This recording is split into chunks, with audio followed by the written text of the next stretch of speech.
E mendoni në të ardhmen për të garuar sërish në festival apo jo? Ose, po filloj me pyetjen e fundit. Me të thënë vërtetën, no, nuk e mendoj këtë gjë. Pse është shumë bukur me lanë vend tjerëve, edhe me po edhe çanol, mas që kanol, ajo që kanol para e vitit, dhe me thonë, ja për që kena kena, për që kanol para e vitit në kolon tonë me guj hop.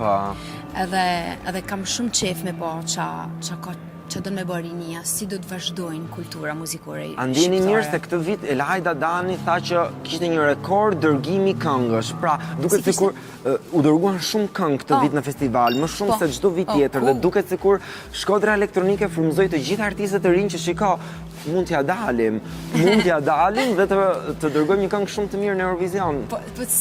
Nuk e di këtë gjë, po dhe me thënë, sigurisht edhe unë kisha kenë nga publiku të po që konohë për e vitit, kisha menu që edhe 2 njerëz thjesht mundën me shku ka qëtë, është gjë që shpresoj që i ka dhënë njerëzve vullnet.